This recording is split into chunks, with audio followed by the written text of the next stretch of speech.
अयोध्या मेरे जन्म का स्थल है। मैं यादों में तो यही शहर बसा हुआ है। कहीं भी जाता हूँ, लौट के अयोध्या में ही सुकून मिलता है। अयोध्या के लिए कहा जाता है कि ये इसे युद्ध में न जीता जा सके, इसीलिए अयोध्या कहते हैं। मेरी दादी राजकुमारी थी इस आज़ाद भारत के पहले।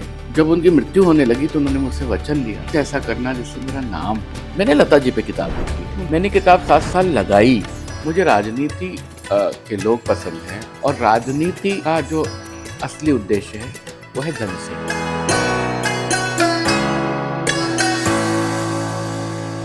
नमस्कार, न्यूज़ ट्रस्ट इंडिया के इस प्रोग्राम चेंज मेकर्स में आपका स्वागत है। मैं हूं शिफाली और मेरे साथ आज जो है ना वो परंपरा और आधुनिकता का बहुत ही गजब का मेल है। आपको बता दूं कि इन्होंने अपनी लेखनी से एक सांस्कृतिक सेतु बनाया है और फिल्मों के बारे में जो इनका ज्ञान है ये अब आप लोग पॉडकास्ट के जरिए भी देख सुन रहे होंगे। और किताबें तो इन्होंने ऐसी लिखी हैं कि आप उस शख्सियत को अंदर बाहर हर तरह से पहचान पाए। तो मेरे साथ जो शख्सियत है उनका नाम है यतीन्द्र मिश्र। यतीन्द्र जी, स्वागत है आपका। नमस्कार। और पसोपेश रहा आपका इंट्रोडक्शन देने में। उसका कारण ये है कि इससे पहले आपको जब भी मिले या जब भी देखा, या तो किसी मंच पर देखा या स्टूडियो में देखा, आज यहाँ अयोध्या में आपके घर में बैठे हैं, तो कहाँ आप सबसे ज़्यादा खुश दिखते हैं? अपने आप को सबसे ज़्यादा खुशी आपको कहाँ महसूस होती है? अपने घर में और अयोध्या में मुझे लगता है कि सबसे ज़्यादा खुशी का, सबसे ज़्यादा सुकून की जगह तो वही होती है जहाँ आप रहते हैं। और वैसे भी मैं बहुत दौड़ भाग वाला आदमी नहीं हूँ। मुझे इत्मीनान, धैर्य से काम करना पसंद है। शोर बिल्कुल पसंद नहीं है। और मेरे घर का माहौल ऐसा रहा जहाँ हम रहते हैं, बड़ी शांति है, बहुत हरितिमा है और बहुत पक्षी लोग मतलब पले हुए हैं और बहुत आते जाते रहते हैं। तो मुझे लगता है कि मुझे तो मतलब कहीं भी जाता हूँ, लौट के अयोध्या में ही सुकून मिलता है। जी, बिल्कुल। यहाँ जब हम आपके घर में एंटर कर रहे थे तब मुझे बार-बार ऐसा लग रहा था, मैं अपने साथियों को कह रही थी कि अब मुझे समझ में आया कि ये मुंबई आते रहते हैं, दिल्ली जाते आते रहते हैं, लेकिन इनका ठिकाना अयोध्या ही क्यों है? बिल्कुल, मुझे लगता है कि मुंबई या दिल्ली या बड़े महानगर जो है, वो किसी भी शख्स के लिए, वो किसी भी विधा से जुड़ा हो, किसी भी तरह की नौकरी में हो, वो अपने रोज़गार के लिए जाता है, लौटता अपने घर में ही है। जी। शायद इसीलिए त्योहारों की भी परिकल्पना है कि होली है, दिवाली है, ईद है, क्रिसमस है। सब चीज़ों में लोग अपने घरों को लौटने की राह देखते हैं, इतने दिन की छुट्टी मिलेगी। जितने सारे बड़े विज्ञापन आते हैं, किसी जी। भी प्रोडक्ट के बेचने के, किसी भी त्योहार के पहले, सारे इमोशनल विज्ञापन घर वापसी के ही होते हैं। जी। तो क्या ये कहना उचित होगा कि अयोध्या आपके यादों का शहर है? अयोध्या मेरे जन्म का स्थल है। मैं यादों में तो यही शहर बसा हुआ है। लेकिन ये ज़रूर है कि मुझे लिखने पढ़ने की जो सुविधा, मान्यता दिल्ली महानगर ने दी, मुंबई से कुछ जुड़ाव रहा, लखनऊ में मेरी पढ़ाई हुई, लखनऊ यूनिवर्सिटी से पढ़ के निकला। तो सारे शहर मुझे बहुत अपील करते हैं। शहरों की जो जीवंतता है, उनकी जो कहानियाँ हैं, उनके जो पुराने दर्द हैं, ऊहापोह हैं, संशय हैं, इतिहास में बदलती हुई भूमिकाएँ हैं, तो मैं उनको सबको दर्ज करता रहता हूँ। मेरे नए कविता संग्रह में कुछ बहुत पुराने शहरों पे कविताएँ हैं। उसमें हम्पी पे कविता है, उसमें रघुराजपुर पे कविता है, उसमें आपके चिदम्बरम पे कविता है, तो पंढरपुर पे कविता है। तो मैं लिखता रहता हूँ। अयोध्या पे मैंने शुरू में भी लिखा जी। है, बाद में भी हुँ। लिखता रहा। शहर की जो बसाहट है, शहर की जो स्मृति है, शहर के जो गली कूचे मोहल्ले हैं, पगडंडियाँ हैं, मित्रताएँ हैं, लड़ाई झगड़े हैं, अ, सब पड़ोस है, समाज है, तो वो आपको कहीं न कहीं से समृद्ध करता है। अच्छा, अगर मैं आपसे पूछूं कि क्या हर शहर जहां हम थोड़ा समय व्यतीत करते हैं, क्या वो अपने संस्कार हमें देता है? मुझे लगता है कि हम कितने खुले हुए हैं, इस पे डिपेंड करता है। एक व्यक्ति वो किसी बड़े सुंदर जगहों पे, किसी बहुत शांत जगह पे सैलानी भाव से भी जाता है, अपने अंदर की खुशी के लिए भी जाता है, शांति की खोज में भी जाता है। और कुछ लोग होते हैं जो सिर्फ़ उनके लिए वो एक पड़ाव भर है कि मुझे यहाँ काम था, मेरी बिज़नेस ट्रिप थी, या मैं किसी रिश्तेदार से मिलने आया था, शादी अटेंड करने आया था। उनके लिए फिर वो कोई फ़र्क ही नहीं होता। ना पहाड़ में फ़र्क है, ना नदियों के पास फ़र्क है, ना समुद्र के निकट के शहरों में। हर तरह की मानसिकता के लोग होते हैं। मेरे लिए शहर एक जीती जाती जागती सभ्यता का मामला है। तो मैं उस शहर के स्पंदन को पकड़ना चाहता हूँ, उसकी छिजती रवायतों को पकड़ना चाहता हूँ। जब भी मैं जयपुर जाता हूँ, जब भी मैं बॉम्बे जाता हूँ, जब भी मैं चेन्नई जाता हूँ, बनारस जाता हूँ, हुँ, तो मुझे वो अपनी धड़कनों के साथ शहर समझ में आता है। पुरानी बसाहट, पुरानी दुकानें, नएपन से दूर लोगों के अपने लोकेल, अपने स्ट्रीट फूड्स, हुँ। बातचीत, पहनावा, तो वो मुझे लगता है वो इसे मतलब इसे वाइब्रेंट एस्पेक्ट ऑफ कल्चर। वो कल्चर के साथ वो हमेशा समानुपातिक ढंग से वो एक सहकार में, एक कमर्डरी में विकसित होता है। मुझे तो बहुत पसंद आता है। शहर कितना आपको बदलता है या शहर कितना आप पे प्रभाव छोड़ता है, आपकी ग्राह्य शक्ति कितनी है, आप कितने खुले हुए हैं, कितना किसी चीज़ से पाना चाहते हैं, या आपकी अपनी सुविधा पे भी डेवलप करता है। सुनने वालों की सहूलियत के लिए अगर मैं आपसे पूछूं, आपके अंदर अयोध्या के कौन से गुण मौजूद हैं? अयोध्या में मेरे अंदर ही नहीं, अगर कोई सामान्य अयोध्यावासी अयोध्या में रहता है, जी। उसमें जीता है, तो सबसे बड़ी बात है उसको धीरज बहुत है। जिस श्री राम को लौटने में 14 वर्ष लगे, जिन्होंने कोई उतावलापन नहीं दिखाया, जिन्होंने हर चीज़ का त्याग कर दिया, और ये मैं सिर्फ सिंबॉलिक या रामकथा के संदर्भ में नहीं कह रहा हूँ, वाकई आप यहाँ शहरों में घूम के हुँ, देखें, लोगों में छोड़ने की भावना है, लोगों में अधीरता नहीं है, लोग संशयी नहीं हैं, लोग प्रसन्न हैं। दुखी से दुखी आदमी से अगर कोई बात कर ले जाके तो हुँ, कहते हैं जैसे राम जी राखें, हुँ। और ये वही जो राम रचि राखा। तो एक तरीके से ये वैराग्य का शहर है, ये अपनी अस्मिता को समेटने वाला लेकिन दूसरों को ज़्यादा देने वाला शहर है, त्याग और मर्यादा का शहर है। तो ये शहर मुझे शांति देता है, ये शहर मुझ में धैर्य भरता है, ये शहर हर कुछ पाने की आपाधापी से, रोज़ के कंपटीशन से दूर रहने की सलाह देता है। जब इंटरनेट पे सर्फ करते हैं, तो वहाँ लेखक भी होता है, कवि भी आपके नाम के आगे आता है, आलोचक भी आता है, संगीत विद्वान एक मैंने देखा, वो लिखा हुआ आता है। जब मैं ये सब पढ़ रही थी, तो मुझे लगा कि आपके लिए बहुत एक सहज चॉइस हो सकती थी कि आप राजनीति की तरफ चले जाएँ। जनसेवा आप ऑलरेडी कर रहे हैं तरह-तरह से। तो क्या उसके बारे में कभी सोचा? मैंने कभी इस तरह से नहीं सोचा, मुझसे बहुत बार सवाल हुआ, प्रश्न भी हुए, समाज में भी लोगों को लगा कि ये राजनीतिक में नहीं, राजनीतिक व्यक्ति नहीं है, किसी राजनीतिक पार्टी में नहीं है। मुझे राजनीति के लोग पसंद हैं। मैं राजनीतिक इतिहास को मैंने ठीक से पढ़ा है भारत के, और पुनर्जागरण काल पूरा देखा है, मतलब अपने अध्ययन में।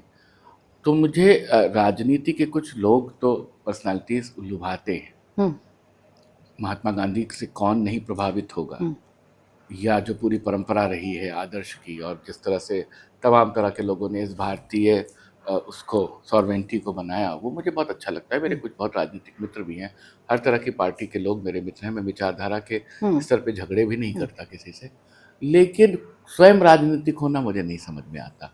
मेरे अंदर वो गुण नहीं है। और राजनीति का जो असली उद्देश्य है वो है जनसेवा। हुँ, मुझे लगता है कि मेरे परिवार में जो परंपरा रही, एजुकेशन की रही, हुँ, एजुकेशनल इंस्टीट्यूशन बनाने की रही, खुद अपने लेखन से वो सब हम लोग उसका हुँ, निर्वाह कर रहे हैं। हुँ, खुद अपने लेखन से थोड़े बहुत जो भी मुझे ज्ञान है, मैं उससे तमाम तरह के माध्यमों में काम करता रहा हूँ, और अब तो करते हुए 25-26 साल हो गए। जी, तो जब मैं राजनीति से अलग एक दूसरे प्लेटफॉर्म पे जनसेवक हूँ, तो मुझे नहीं लगता कि उसके लिए उस प्लेटफॉर्म की ज़रूरत है। जी, लेकिन इसका एक कतई मतलब नहीं कि जो राजनीति कर रहा है या जो सांसद, विधायक, मेयर है, वो कुछ कम अच्छा कर रहा है। वो बहुत अच्छा कर रहा है, बहुत सारे लोगों ने किया है। डॉक्टर राम मनोहर लोहिया को पढ़िए, हुँ, अटल बिहारी वाजपेयी के भाषणों को देखिए, तो बहुत सारे लोग हैं जिन्होंने बहुत अच्छा काम किया, उनका प्रदेय बहुत बड़ा है। हुँ, मैं एक साहित्यिक के तौर पर, संगीत और सिनेमा के एक शोधार्थी के रूप में, अपने शहर के कल्चर को क्रॉनिकल करने के मूड में कि एक मैं एक अभिलेख बना लूँ, लोगों को सही ज्ञान दे दूँ, सही चीज़ पढ़ा दूँ, मुझे जो आता है उससे लोग लाभान्वित हो जाएँ, मैं इसमें खुश रहता हूँ। जी। आपने बहुत ट्रांसलेशंस भी किए हैं और बहुत ही अम, एक क्रॉनिकल का ट्रांसलेशन किया फैज़ाबाद से जी। रिलेटेड और इसके अलावा अन्ना महादेवी उनके जो ट्रांसलेशन हुआ, उसके अलावा आपकी कविताओं, आपकी रचनाओं का काफ़ी ट्रांसलेशन हुआ। तो और अब जबकि ग्लोबल वर्ल्ड है, तो ट्रांसलेशंस होते हैं लिटरेचर वर्ल्ड में, आपको उसकी चुनौतियाँ क्या दिखती हैं? मुझे लगता है कि सबसे बड़ी बात तो यह है कि ट्रांसलेशन नहीं हो सकता। भाव का अनुवाद हो सकता है, ट्रांसलिटरेशन हो सकता है। एक जनरेशन से दूसरे जनरेशन तक जाने में, एक लैंग्वेज से दूसरे लैंग्वेज में मर्ज करने में भाव बदलता है। हुँ, अवधी में लिखने वाला कन्नड़ की शैव कवियत्री अक्का महादेवी को या बसवन्ना को पकड़ेगा भी, हुँ, तो उसके लोकेल को समझने में उसको टाइम लगेगा। हो हुँ, सकता है उसके पास वो एक्सेंट ना हो। जी, मैं बहुत सारे ट्रांसलेशन गुरुदेव के पढ़ता हूँ, हुँ, और रविन्द्रनाथ टैगोर के गीतांजलि के एक से हुँ, एक सुंदर है, हुँ, सभी ने पढ़े हैं, हिंदी इंग्लिश हुँ, सब हुँ, भाषाओं में। लेकिन मुझे लगता है जो मूल में बांग्ला में है उसका हुँ, स्वाद, जब वो रविंद्र संगीत सुनता हूँ तो कुछ और होता है। ऐसे ही मेरे साथ भी है कि जिस तरह के ट्रांसलेशन होते रहते हैं, कुछ बहुत अच्छे ट्रांसलेटर्स हैं। मेरी किताब अख्तरी बेगम अख्तर पर थी, उसमें बहुत सारे नुआंसेस ऑफ लैंग्वेजेस थे। हुँ, तो कई लोगों ने उसमें ट्रांसलेशन किया, मधुबी जोशी ने, मनीषा तनेजा ने।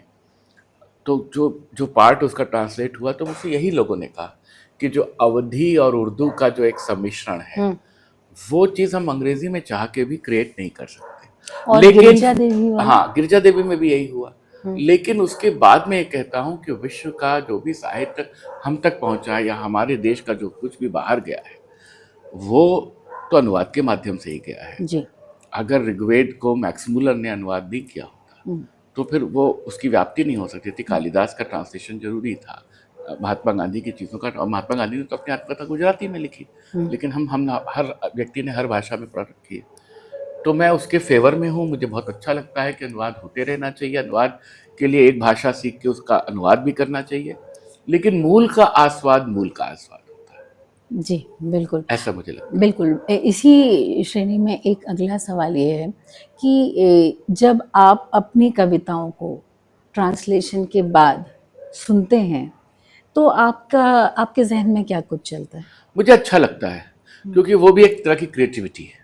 हुँ, वो लेखक का किया हुआ, अ, उसका ट्रांसलेशन अनुवादक का किया हुआ हुँ, एक नया लिटरेरी वर्क है।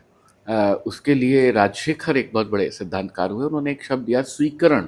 हुँ, तो मुझे लगता है कि वो स्वीकरण है, वो एक एक लैंग्वेज से दूसरे लैंग्वेज में उसको उतारने की उसकी अवतारणा है, हुँ, हुँ, उसको प्रोड्यूस करने का एक नया माध्यम है। ये बिल्कुल वैसे ही है कि जिस तरीके से एक बड़ी कहानी पे, एक बड़े उपन्यास पे जब फिल्म बनती है, हुँ, तो उसका भाषाई ना हो के उसका चाक्षुष ट्रांसलेशन है। जी, वो डिजिटल एस्पेक्ट में, वो हुँ, फोटोग्राफिकल एस्पेक्ट में उसका ट्रांसलेशन होता हुँ, है। जिस बंदिश को कोई गायक गाता है आज, हुँ, क्या हमें मालूम है कि तानसेन ने या बैजू बावरा ने या कालका बिंदा दीन ने या अमीर खुसरो ने उसी भाव से लिखा था? जी, हुँ, लेकिन वो गाता है और उसमें इम्प्रोवाइजेशन करता है, उसमें लैंग्वेज की बहुत सारी चीज़ें डालता है, बहुत सब कुछ उसमें हुँ, जुड़ता है। तो अगर इस भाव से सोचा जाए प्यूरिटन के चक्कर में कि सब कुछ शुद्ध कला रूप है, तो ऐसा कुछ नहीं। जी, ये एक तरह का यूटोपिया है। कोई भी चीज़ कभी भी अपने प्योर फॉर्म में नहीं होती, ना हो सकती है। जी। उसमें संक्रमण होता है, उसमें संतरण होता है, उसमें आवाजाही होती है, उससे उसका रास्ता खुलता है। तो जब मैं आपसे बातचीत करने यहाँ आ रही थी, उस समय कुछ होमवर्क किया। पिछले कई सालों से मैं आपको मंच पर सुनते आ रही हूँ, और आपके बहुत सारे मित्र मेरे भी मित्र हैं, तो आपके बारे में चर्चा होती रहती है। एक चीज़ है कि मैंने ये महसूस किया कि आपने कई खाँचे बार-बार तोड़े हैं।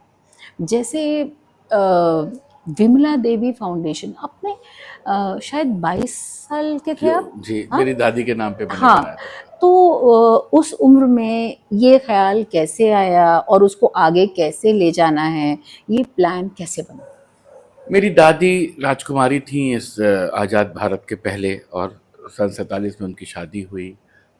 मैं उनका उस समय, जब तक वो गुजरी नहीं थी, मैं अकेला उनका एक ग्रैंडसन था। मुझे बहुत प्यार करती थी। बेगम अख्तर साहिबा से सीखा था, वो यहाँ की कोर्ट सिंगर रही हैं। तो वो बहुत संगीत में निपुण थी, हर तरह के वाद्य बजा लेती थी। शायद संगीत का वो संस्कार आया हो। मेरी माँ बहुत अच्छा गाना गाती थी। तो जब उनकी मृत्यु होने लगी, तो उन्होंने मुझसे वचन लिया कि कुछ ऐसा करना जिससे मेरा नाम हो, अच्छा, और तुम मुझे अपने पोते के रूप में बहुत पैसा कमा के ला दोगे, तो शायद मेरी आत्मा को उतनी आनंद न मिले जितना कि तुम कुछ सार्थक रचोगे, खानदान का नाम करोगे। वो बात मेरे मन में गड़ गई। फिर मैंने उनके नाम पे एक फाउंडेशन बनाया, उसमें तमाम बड़े लोगों को रखा, विद्या निवास मिश्र, कुंवर नारायण जी, निर्मल वर्मा, गिरिजा देवी। उसमें तमाम मौक़ों पे अलग अलग बिस्मिल्लाह खां साहब जैसे लोग वो जुड़े और उन्होंने अवार्ड डिसाइड किया। तो 10 साल तक वो कार्यक्रम लगातार चला। फिर बीच में कुछ पारिवारिक परिस्थितियाँ ऐसी रहीं मेरे घर में, कुछ लोग बीमार हुए और मैं व्यस्त हुआ, कुछ अयोध्या में थोड़ा टोका-टाकी बढ़ने लगी, फिर वो शहर टूटने लगा, बनने लगा, तो वो अभी स्थगित है, पूरी तरह से रुका नहीं है। तो मैंने विमला देवी फाउंडेशन बनाया दादी के नाम पे, विमला देवी सम्मान देना शुरू किया संगीत और नृत्य में, और उसमें तमाम बड़े लोग, गंगूबाई हंगल, पंडित जसराज, आपके मालिनी राजूरकर्ष, पंडित किशन महाराज जैसे लोगों ने, राजन साजन मिश्रा जी ने, सब ने आकर के, पंडित राम नारायण ने वो पुरस्कार स्वीकारा और परफॉर्म किया मेरे घर में। जी, आपने अभी फरीदा खानम जी की बात कही कि बेगम अख्तर की। हाँ, बेगम अख्तर की। तो कुछ किस्सा मैंने ये भी सुना है कि शायद फरीदा खानम जी का कि बेगम अख्तर जी का, कि वो आती थी तो आपके गाड़ी में आती थी और यहाँ पे पर्सनली विजिट ज़रूर करती थी, वो क्या? हमारे यहाँ पे 1935 से लेकर 1945 तक वो कोर्ट सिंगर रही। अच्छा। हमारे सारे पुराने कागजात में भी है। मेरी दादी को उन्होंने बचपन में सिखाया, पढ़ाया, संगीत की तालीम दी, उनका बड़ा सम्मान था। तो मेरे घर से उस समय मर्सिडीज बेंज कार होती थी, उसमें अयोध्या 16 नंबर पड़ा होता था, वो उनको लेने जाती थी, कोर्ट सिंगिंग करती थी, फैमिली में बैठती थी। बहुत ही शानदार महिला, और उनके बहुत अच्छे बेहतरीन किस्से हैं। तो जो नॉच गर्ल्स कह के, जो बाई जी कह के, बहुत सारा एक तरीके का सब standard, negative, foreign oriented discourse चला कि सारी गाने बजाने वाली यहाँ दुष्ट या बदमाश या चोरी करने वाली महिलाएं थी, वो मुझे बहुत आहत करता था। और मैंने बहुत सारे शानदार किस्से सुने इन लोगों के, बेगम साहिबा के, रसूलन बाई के, किस तरह से बिस्मिल्लाह खां साहब ने उनसे जो है कोठे पे नीचे तालीम ली, या वो मौजूद्दीन खां साहब कैसे जा कर के सब कोठों से बारीकियां सीख के आते थे। तो मेरे लिए कोई ये फांक नहीं रही कि एक एलीट क्लास वुमेन है और एक जो प्रोफेशनल वुमेन है जिसको आप नाचने गाने वाली कहते हैं। तो मेरे लिए वो कोई फांक नहीं था, बल्कि मुझे वो सब बड़ी शानदार तमीज़ तहजीब वाली लगती हैं। हिंदी फिल्मों पे ना जाइए कि हिंदी फिल्मों में एक पोर्ट्रे किया गया है, उसमें तो राजा महाराजा को भी बहुत खराब पोर्ट्रे किया गया है, उनके योगदान को नहीं देखा गया है, वो एक अलग फार्मूला है। तो मुझे ये लगता था, तो मुझे किसी मित्र ने कहा कि तुम ये सब चीज़ें जानते हो तो तुम क्यों नहीं लिख रहे हो? तो फिर मैंने बेगम अख्तर पे किताब लिखी। जी, आपने किताब लिखी, लेकिन आज इतने साल बाद अगर मैं कहूँ कि कुछ सेकंड के लिए आंख बंद करके आप बेगम अख्तर को याद कीजिए, तो वो कौन सी एक बात है जो आपको याद आई? मैं तो जब बेगम अख्तर साहब का निधन हुआ सन 74 में, तो उसके बाद 3 साल बाद की पैदाइश हूँ, लेकिन मेरे घर में जो कहानियाँ थी, जो मेरी दादी बताती थी, वो बहुत दिल की भली महिला, बहुत उदार महिला, किसी तरह के लालच में नहीं रहने वाली, और प्यार से भरी हुई, और एक बहुत डिग्निफाइड क्लासी वुमेन, जो आज शायद किसी बड़े यूनिवर्सिटी में और फॉरेन रिटर्न महिलाएं जो बहुत पढ़ लिख के बहुत नेक्स्ट लेवल पे पहुंच जाती हैं, वो उन्होंने अपने काबिलियत से इसी छोटे से शहर में पैदा किया था। वो चीज़ मुझे बहुत अच्छी लगती है। मेरी दादी का पहनने का लहका लहजा, उनके कपड़े ये सब बड़े शानदार होते थे, तो मैं कहता था ये डिज़ाइन कहाँ से आप कराती थी? जब मैं बड़ा हुआ, सब इतिहास खंगालने लगा, तो उन्होंने कहा मुझे बेगम अख्तर सिखाती थी कैसे ब्लाउज बनने हैं, कैसे चुन्नी लेनी है। तो एक गायिका जिसको आप टीवी के, दूरदर्शन के फ्रेम में या रेडियो पे सिर्फ सुनते हैं गाना गाते हुए, उतनी भर नहीं होती वो। जी। मैंने खुद गिरजा देवी पे काम किया, तो मैं गिरजा देवी को बहुत क्लोजली ऑब्जर्व करता था बनारस में। तो मैं देखता था कि अपनी शिष्याओं को सिर्फ गाना नहीं सिखा रही, उठने बैठने का तरीका सिखा रही, कैसे how to behave to every person, रसोई में कैसे काम करते हैं, बिना शोर के कैसे बात करते हैं, थाली सजाने का भी, जो अब तो भारतीय थाली नहीं सजती, अब तो बुफे वाला चक्कर हो गया। बुफे वाला चक्कर है, या एक कोई आइटम बन गया या आपने कुछ ऑर्डर करके मंगा लिया। जब दाल सब्जी तरकारी या चटनी अचार पापड़ दही सलाद के साथ थाली सजती थी, मिठाई के साथ, वो सजाई कैसे जाती है, उसका अनुपात कैसे होता है, वो तक सिखाती थी। अच्छा। और मैंने खुद लता जी पे काम करते हुए पाया कि एक महफिल में उन्होंने किसी पार्टी में थी, डिनर उनर सर्व हो गया, तो सारे सीनियर लोग बैठे थे, दिलीप कुमार, नौशाद साहब, एस डी बर्मन, तो पान सर्व हुआ। तो लता जी सबसे छोटी थी, तो उन्होंने उठ के सबको पान सर्व किया। तो खा तो लिया सबने पान, लेकिन दिलीप कुमार बहुत नाराज हुए और उन्होंने कहा तो मुझे कल मिलना, ये मेरी किताब में भी है। तो लता जी उनके घर गई, बोली बेटा तुमने बहुत सम्मान से सबको पान सर्व किया, क्योंकि तुम वहाँ छोटी थी, तुम्हें खड़ा होना, लेकिन शरीफ घर घरानों की लड़कियां ऐसे महफिलों में पान नहीं सर्व करती, तुम्हें नहीं करना चाहिए, ये तुम्हारी गरिमा के खिलाफ था।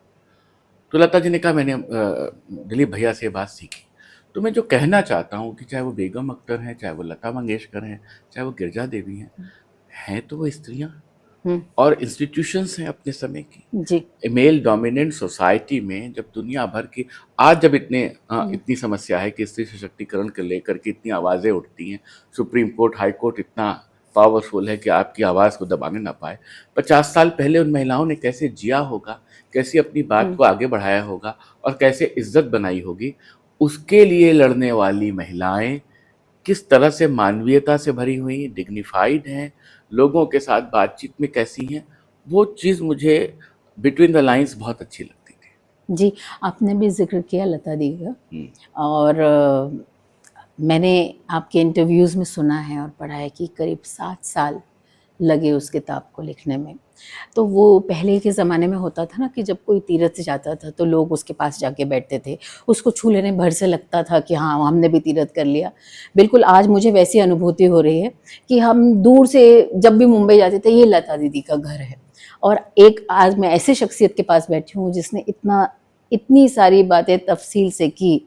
तो लता दीदी से जब आप बात करते थे तो आपने जाहिर सी बातें बहुत सारी पर्सनल बातें पूछी होंगी। मैंने सुना है कि उनको जोक्स बहुत पसंद थे। मैंने वैसे लोग भी देखे हैं जो उनसे बहुत डरते भी थे कि लता दीदी बहुत के डरता था हाँ, उनसे। और एक तरफ जोक्स की बात होती है और एक तरफ बात होती है कि उनकी आत्मीयता की। तो लता दीदी एग्जैक्टली आपको अगर 2 लाइन 4 लाइन में कहना हो तो आप कैसे बोलेंगी? बड़ी क्या? भली महिला, भल मनसाहत से भरी हुई, एटिकेट और मैनरिज्म में उनका कोई सानी नहीं। मैं फ़ोन करता था जब तक, और मैं ही कर रहा हूँ, मुझे मालूम है कि अगला फ़ोन ऑन होगा तो वो हेलो बोलेंगी, जब तक मैं हम हेलो बोल के प्रणाम करूँ तब तक उधर से वो नमस्कार बोल देती थी। और किसी को भी छोटापन का एहसास ना कराने वाली महिला, वेट नहीं कराने वाली, लोगों के प्रति उदारता से भरी हुई। और एक बहुत मज़ेदार बात कहूँगा शेफाली जी, मैंने किताब 7 साल लगाई क्योंकि लता जी का सानिध्य मिला हुआ था और वो कनेक्शन बना हुआ था।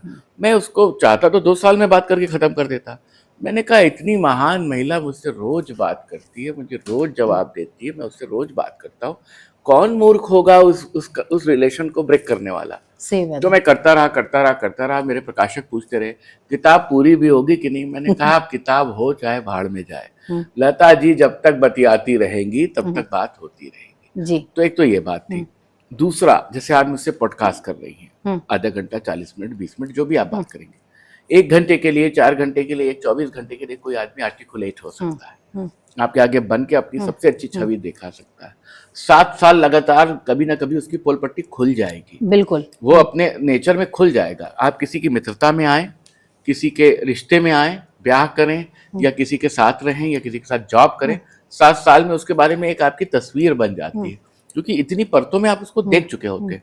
7 साल में मैंने लता जी को किसी के खिलाफ एक शब्द बोलते नहीं सुना, घंटों बात करता था। बिल्कुल, यहीं से मेरा दूसरा सवाल है जो मैं जानना चाहती हूँ कि लता जी ने कई जेनरेशन्स ऑफ सिंगर्स देखे और लता जी ने कई जेनरेशन्स ऑफ लिसनर्स देखे। उनके पर्सनल फेवरेट सिंगर्स कौन थे? उनके पर्सनल फेवरेट में जिनको सबसे ज़्यादा सम्मान करती थी वो गेल सहगल, नूरजहां और राजकुमारी जी।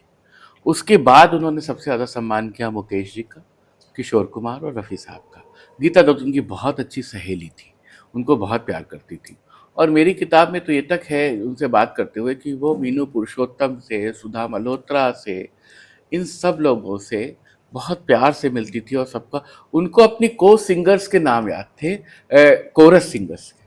अच्छा। हाँ, मैंने कहा कि आपके साथ इतने सारे कोरस सिंगर्स गाते थे, तो उन्होंने कहा एक कल्याणी थी, एक हेमा थी, एक वैजयंती थी, और सबके बारे में उन्होंने बताया।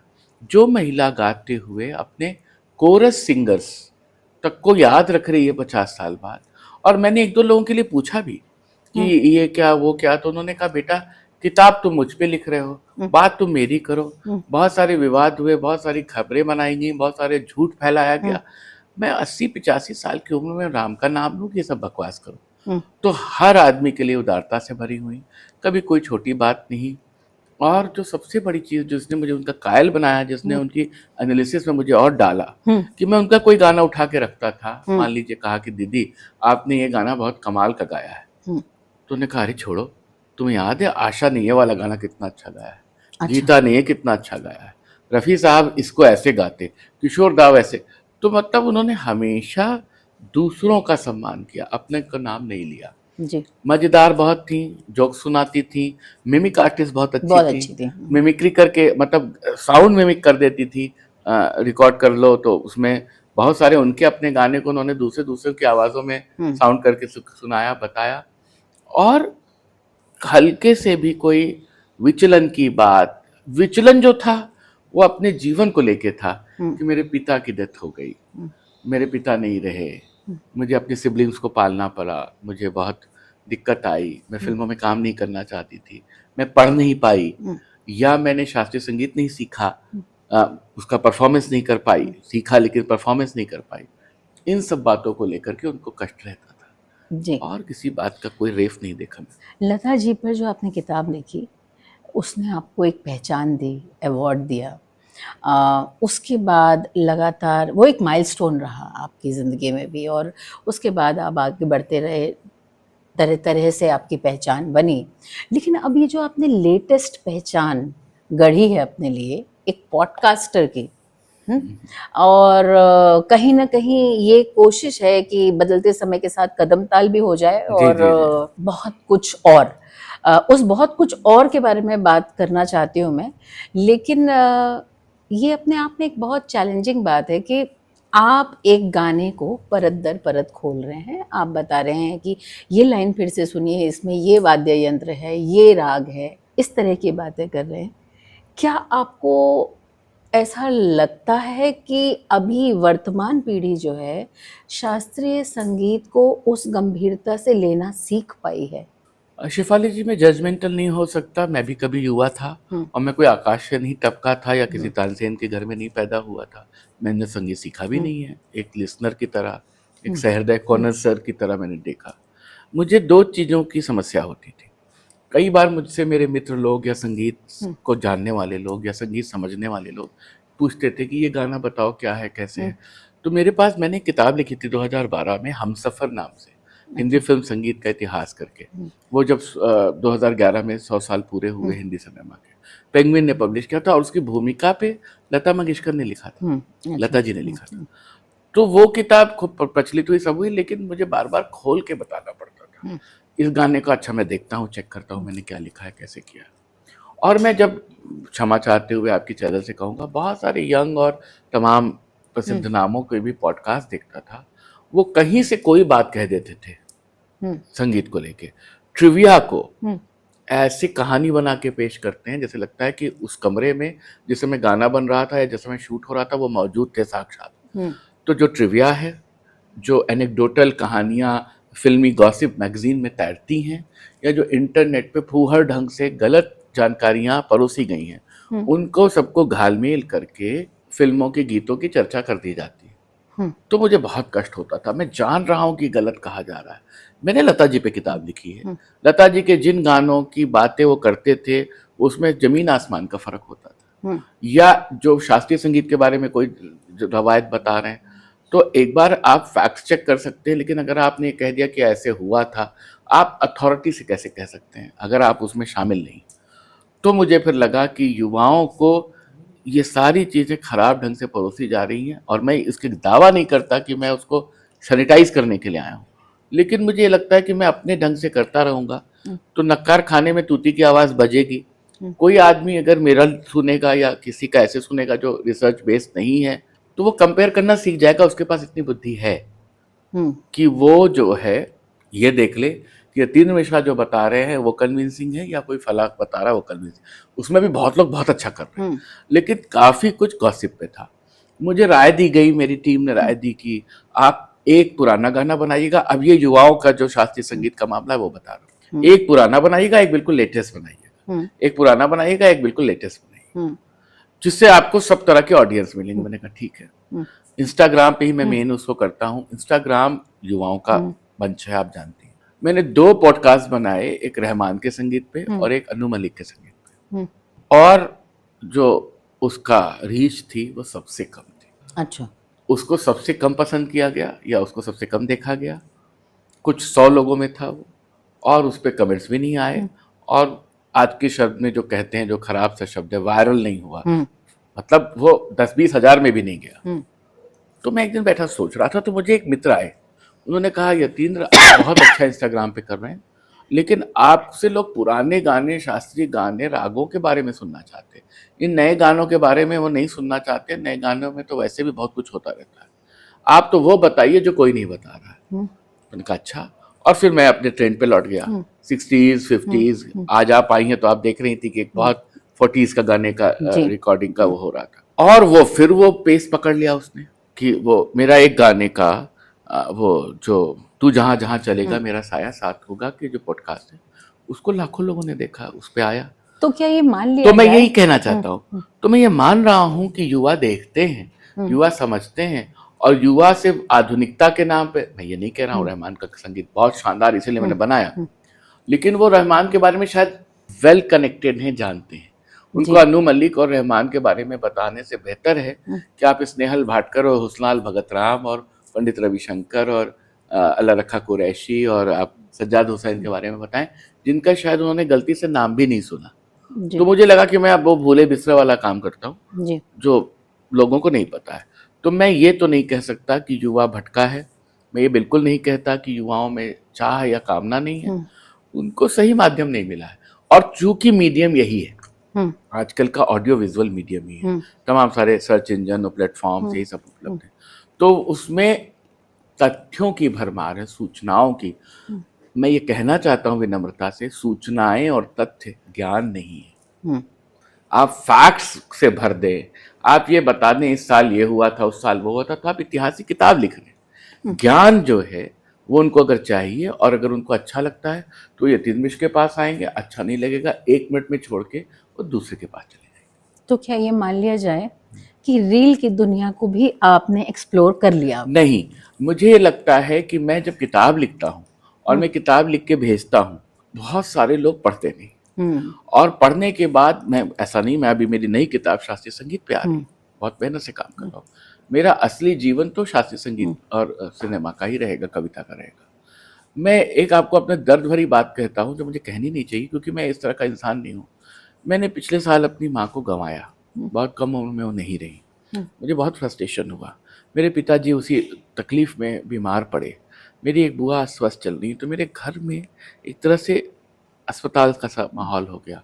माँ को बहुत कम उम्र में, 62 साल की उम्र में जाते देखा। मैं इतना सफोकेटेड, इतना परेशान, इतनी तकलीफ में था कि मैं उसमें से उभरना चाहता था। संगीत ने मुझे राहत दी, फिल्मी गानों के इस पॉडकास्ट ने मुझे राहत दी। मैं शायद भ्रम में जी रहा हूँ, लेकिन मैं जब ये सब बनाता हूँ, करता हूँ, इसकी मेहनत करता हूँ, तो थोड़ी देर के लिए अपने गम को भूला रहता हूँ। तो मैं अपने कष्टों से उबरने के लिए मैंने ये माध्यम चुना। बिल्कुल, यहीं पे मेरा एक सदमा दूर कर दीजिए जी, कि हिंदी फिल्मों का पहला सुपर हिट गीत कौन सा है?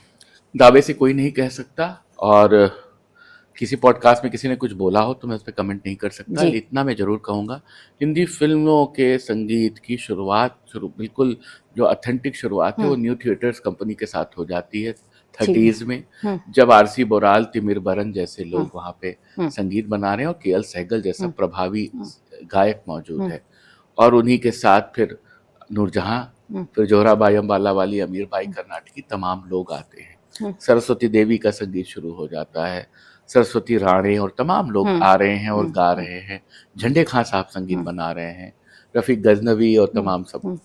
तो मैं ये कहना चाहता हूँ कि शुरुआती तो ऐसे कुछ कहा नहीं जा सकता है। आलम आरा का ही गीत है, दे दाता क्या है मौला के नाम पे, और एक गीत मैं जो याद करूंगा 35 में, किस्मत का, दूर हटो ए दुनिया वालों हिंदुस्तान हमारा है, या उसी समय देवदास का बालम आए बसो मेरे मन में, या दुख के दिन अब बीतत नहीं, पंकज मलिक के संगीत में धरती माता का अब क्या करूं कितना हूं। तो मुझे लगता है कि कपाल कुंडला, तो पिया मिलन को जाना, वो दौर जो 30s का आया है और वो जो टिपिकल पारसी थिएटर के प्रभाव का दौर है, लेकिन उसमें नूरजहां की आवाज भी है, उसमें सहगल साहब भी हैं, उसमें पंकज मलिक भी हैं, बहुत लोग गा रहे हैं। तो ऑथेंटिकेट करके पहला सुपरहिट सॉन्ग बताना मुश्किल होगा जी। दावा नहीं किया जा सकता one of the superhit songs era का रुझान बता सकते हैं जी। ये भी मैं आपको रुझान बता रहा हूँ। मैंने कोई पंडित रामचंद्र शुक्ल की तरह कोई फिल्म संगीत का इतिहास नहीं लिखा है कि मैंने जो एस्टेब्लिश कर दिया वही मान लिया जाए कि नहीं साहब यतीन मिश्र कह रहे हैं पहला सुपरहिट गाना ये है। नहीं, मैं 30s 40s के रुझान बता रहा हूँ कि ये सब लोग आ गए थे, ये सब बहुत सुंदर काम कर रहे थे, वो दौर इसी तरह से देखा जाएगा। तो अब आप अगर एक बेंचमार्क मान लें कि कोई ईयर पर्टिकुलर ले लें तो आप देख सकते हैं कि भाई ये गाना आया, वो गाना आया, खजांची के गाने आए उस समय, मास्टर गुलाम हैदर लेकर के आए, 42-43 में रतन पिक्चर के गाने लेकर नौशाद आए, अखियां मिला के जिया भर माँ के चले नहीं जाना, तो तमाम लोगों ने काम किया। जब आप बोल रहे थे तो मेरा दिमाग कहीं और घूम रहा था, और वो ये कि कोई जजमेंट पास नहीं कर रही, लेकिन मेरा जुड़ाव रेडियो से अब 21 साल का है, तो कहीं जाने अनजाने में ऐसा तो नहीं हुआ हम रेडियो वालों से कि हमने किशोर दा, मोहम्मद रफ़ी साहब, मुकेश जी, लता जी, आशा जी की इतनी बात कर ली कि जो शुरुआती बहुत अच्छे और सिंगर्स थे उनके बारे में लोग नहीं जान पाए? ऐसा मैं बिल्कुल नहीं कह सकता, किसी चीज को गिल्ट की तरह तो देखना ही नहीं चाहिए, और कोई काम कला में कभी संपूर्ण होता ही नहीं। यतीन मिश्र ये दावा करे कि वही सब अंतिम सत्य कह रहे हैं तो बकवास बात होगी। रेडियो के दौर ने उस सुनहरे दौर को जिस तरह से कलेक्ट किया, जिस तरह से जोड़ा, और आप लोगों का काम एक सरकारी चैनल का काम था जिसमें मांग और आपूर्ति का मामला था कि पत्र जाते थे। आप लोग के बहुत सारे प्रोग्राम ऐसे रहे कि फला फला फला शहर से इन लोगों ने एक गाना सुनने की डिमांड की। जब डिमांड आई है तो आपको डिमांड पूरी करनी है, या जिस तरह का जो कार्यक्रम, एक विशेष जयमाला होता था उनके लिए, फौजी भाइयों के लिए जो उस तरह की चीज होती थी, कोई और मुझे नहीं लगता कि सहगल साहब की बर्थ डेट आती होगी या शमशाद बेगम का कुछ आता होगा या राजकुमारी जी का कुछ आता होगा तो आप लोग उसे इग्नोर करते होंगे। अवार्ड भी मिलता होगा जब लोगों को, तो वो चीजें, कोई फिल्म बहुत चल गई तो उसके गाने पॉपुलर हो गए, आज भी ऐसा होता है। बिल्कुल। आज क्या कोई ढूंढ करके लता जी का गाना थोड़ी सन 60 का ले आता है जो डिमांड में है, जो पॉपुलर है। बरखा फिल्म का एक साधारण सा गाना है, तड़पाओगे तड़पा लो, हम तड़प तड़प के भी तुम्हारे गीत गाएंगे, बहुत वायरल हो गया, युवाओं को समझ में आ रहा, चित्रगुप्त जी का बनाया गीत है। आप जाओ फिर सुनो ना भाभी का काले काले बादरा, मेरी अटरिया नशोर मचा, या दिल को लाख संभाला जी फिर भी दिल दीवाना जी। तो अभी लता जी के तड़पाओगे जैसे गाने कम से कम 1000 गाने मैं अभी बता सकता हूँ आपको, लेकिन अब ट्रेंड में कौन सी चीज चल जाएगी, कौन अपने प्रोग्राम में यूज कर लेगा, किसके रील में वो चीज पीछे बैकड्रॉप में आ जाएगी, तो वो होता है। रेडियो ने तो मानसिकता बनाई। आज भी विविध भारती को मैं बहुत सम्मान से देखता हूँ। विविध भारती है तो कम से कम आज लता, रफी, मुकेश, तलत महमूद का नाम लिया जा रहा है। जी बिल्कुल। गुलजार साहब का जन्मदिन आ रहा है जी, तो, और गुलजार साहब पे आपने किताब लिखी है जी, कैसा रहा वो एक्सपीरियंस? गुलजार साहब बहुत शानदार, पिता तुल्य व्यक्ति, मेंटोर, वो भी धैर्य के साधक, पार्टीशन के बाद आए, युवावस्था के बहुत सारे संघर्ष रहे उनके, it's a nice thorough gentleman. और सबसे बड़ी बात है, फिल्मकार हैं, पटकथाकार हैं, गीतकार हैं, अंदर से जो दिल है वो एक शायर का है। अच्छा।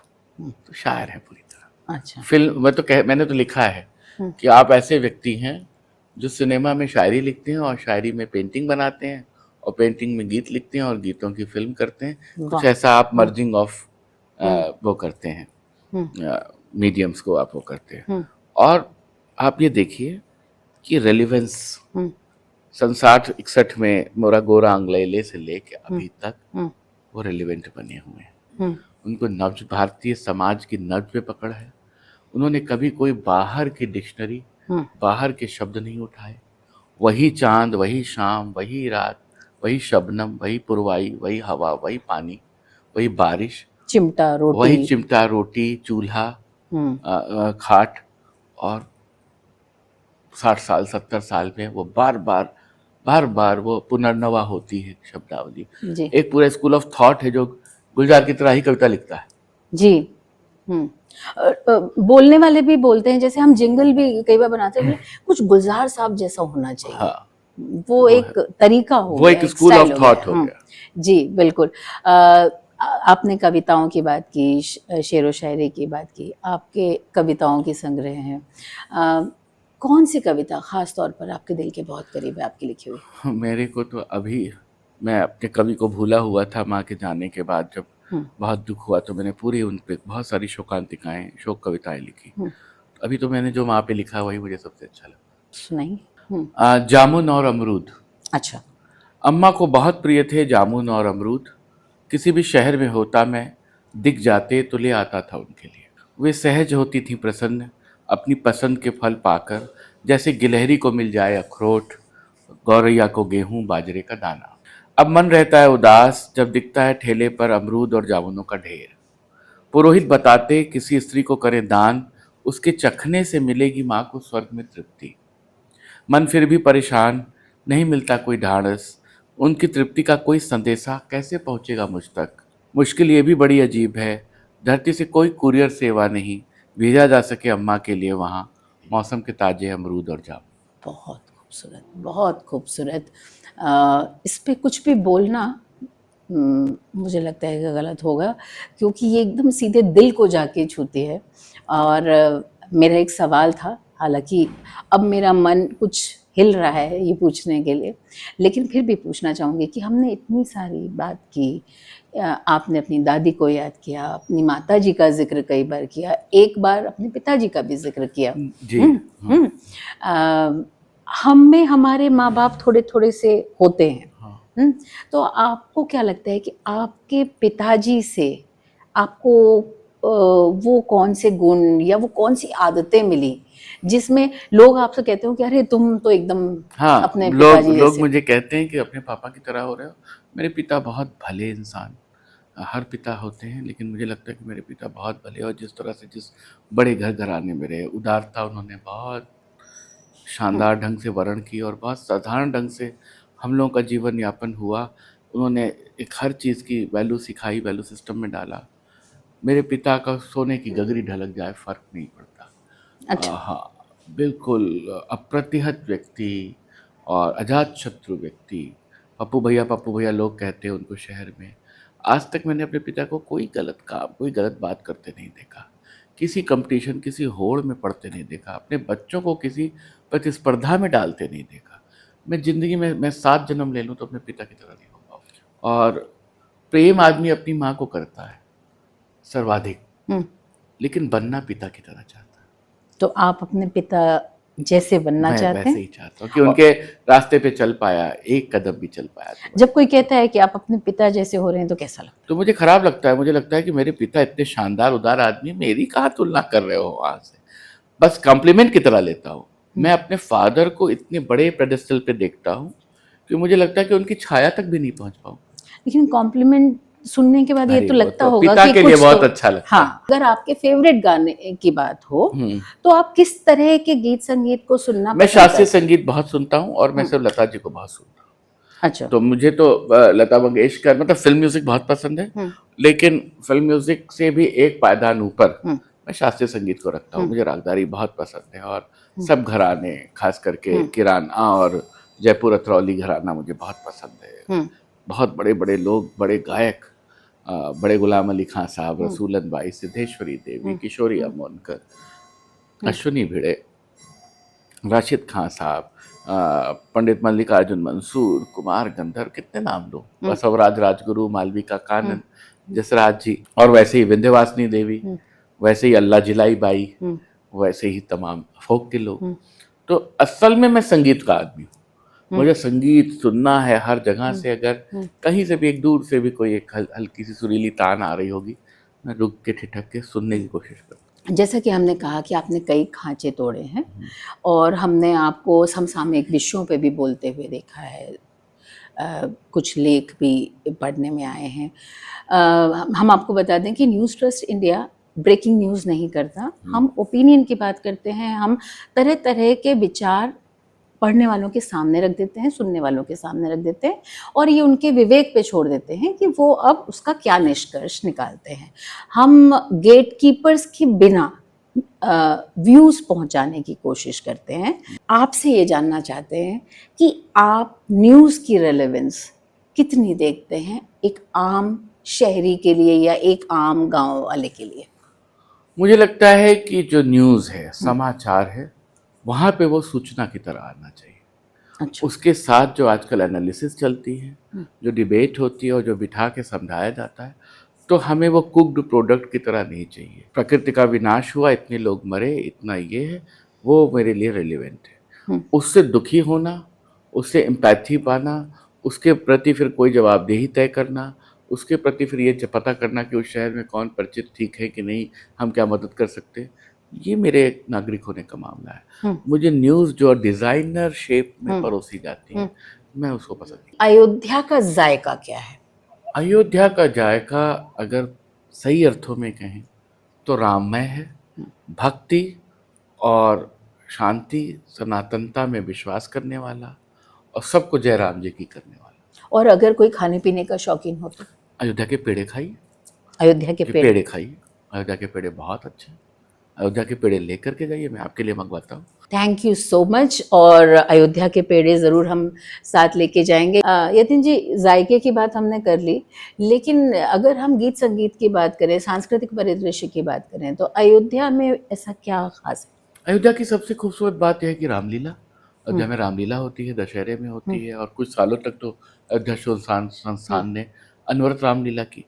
अयोध्या में श्री राम के पर्व, राम जन्म के समय, फिर जब सावन में झूलनोत्सव होता है और विवाह पंचमी दिसंबर, बधावा गायन, कलेवा गायन, जन्म सोहर बधाई गायन, सावन में झूले का गायन, कजरी का गायन, बारह मासा, विवाह के समय भगवान के परछन का गायन, भगवान की भांवर का गायन, कन्यादान का गायन, ये सब होता है। और यहाँ की राम रसिक भक्ति संप्रदाय है जिसमें सारे रसिक भक्त लोगों ने एक से एक पदावलियाँ लिखी, उसका बहुत आयत में गायन होता है।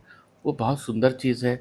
राम विवाह के दौर में आइए तो आप देखिए हर मंदिरों में रसिकोपासना होती रहती है और भगवान की पदावली उन्हीं उन्हीं मौक़ों पे गाई जाती है। जब से हम अयोध्या में घुसे हैं तब से हम हर किसी से पूछ रहे हैं कि हर शहर के लिए कुछ लोकोक्ति, कुछ कहावत मशहूर होती है।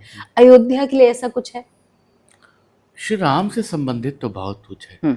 अयोध्या के लिए कहा जाता है कि ये इसे युद्ध में न जीता जा सके, इसीलिए अयोध्या कहलाती है। श्री राम को लेकर लोकोक्तियों का बहुत सारा मसला चलता है। सब राम जी करिए भला, वही जो राम रचि राखा, सब राम जी जाने, तो ये बहुत मशहूर है। और सबसे तो पूरी दुनिया में मशहूर है, अंतिम सत्य क्या है? राम नाम सत्य है। बिल्कुल। जब भी आप कहते हैं ना किसी से कि मैं अयोध्या जा रही हूँ या हम अयोध्या जा रहे हैं, तो आजकल ना बड़े चश्मे फिक्स हो गए हैं अयोध्या को देखने के। कोई रामलला स्थापना से देखता है, कोई देखता है कि कितनी प्रगति हुई। अगर कोई अयोध्या आता है तो आप क्या कहते हैं कि कैसे आए? क्या कुछ दिमाग में लेके आए या बिल्कुल खाली दिमाग? वो बिल्कुल खाली दिमाग से आए। वो अगर राम भक्त है जो उसको होना चाहिए, क्योंकि हमारी परंपरा में राम और कृष्ण की मर्यादा है, तो वो उस भाव से आए। वो आना चाहे तो तुलसीदास जी ने यहीं से श्री रामचरितमानस की लेखनी की शुरुआत की, उसके भाव से आए। वो आना चाहे तो 5 जैन तीर्थंकरों की जन्मस्थली है, उस भाव से आए। वो आना चाहे तो ये सरयू नदी के तट पे बसा हुआ एक प्राचीन शहर है जिसे दोबारा से विक्रमादित्य ने बसाया, उसके लिए आए। वो आना चाहे तो श्री राम जी के जन्मभूमि के दर्शन के रूप में आए। वो आना चाहे तो फैज़ाबाद अयोध्या की गंगा जमुनी तहजीब के रूप में आए। आना चाहे फैज़ाबाद की बेगम अख्तर के लिए आए, मीर अनीस के लिए आए, पंडित ब्रजनारायण चकबस्त के लिए आए, राम मनोहर लोहिया और आचार्य नरेंद्र देव के लिए आए। किसी काम के लिए ना आए तो पेड़े खाने आए, और कुछ ना हो तो मुझसे बतियाने चला आए। बहुत बहुत धन्यवाद। हमने आपसे 20-25 मिनट 30 मिनट की बात की थी, लेकिन जो रस आया बात करने में, समय पता नहीं लगा। अगर नहीं, मुझे बहुत अच्छा लगा कि आपने मुझे इस लायक समझा। आप दिल्ली से चल कर के आई और मैं आपके मंच से यही कहना चाहूँगा कि सिर्फ मुझे ही ना सुने या मुझे ही ना परखें। आपको जो भी कुछ बता रहा है संगीत के बारे में, कला के बारे में, साहित्य के बारे में, अपना विवेक उसमें ज़रूर लगाएं। हर आदमी के पास अपना एक बुद्धि, एक कौशल, एक विवेक होता है। वो उसी से, वही उसका बेंचमार्क है, उसी से वो एनालाइज़ करता है कि किसके सहोदर में जाना है या नहीं। लेकिन पुरानी परंपराओं को, पुराने गीतों को, साहित्य को खारिज करने से पहले एक बार उसको देखें ज़रूर, उसमें उतरें ज़रूर। बिना जाने प्री कंसीव नोशन बना के कोई भी चीज़ खारिज नहीं करनी चाहिए, क्योंकि चाहे आज संगीत बन रहा है, चाहे 100 साल पहले बनता था, मेहनत तब भी होती थी, मेहनत आज भी होती है। टैलेंटेड लोग तब भी थे, टैलेंटेड लोग आज भी। न्यूज़ ट्रस्ट इंडिया की टीम के लिए कुछ कहना चाहेंगे? बहुत बहुत आपको बधाई कि आप लोगों ने एक बहुत सुंदर पॉडकास्ट शुरू किया और मुझे उसमें शामिल किया। अयोध्यावासी के तौर पर आप सभी को मैं शुभकामनाएं देता हूं। आप में से कोई कभी अयोध्या पधारे, हमें स्वागत का, आतिथ्य का मौका दे। और आपके सारे दर्शकों को, आपके श्रोताओं को मेरी तरफ से बहुत बहुत बधाई, धन्यवाद। आपका बहुत बहुत धन्यवाद यतीन जी। ये थे यतीन्द्र मिश्र, और इसके साथ ही चेंज मेकर्स का ये एपिसोड यहीं तक। अगली बार एक नई शख्सियत के साथ एक बार फिर मुलाकात होगी न्यूज़ ट्रस्ट इंडिया की इस प्रस्तुति में। नमस्कार।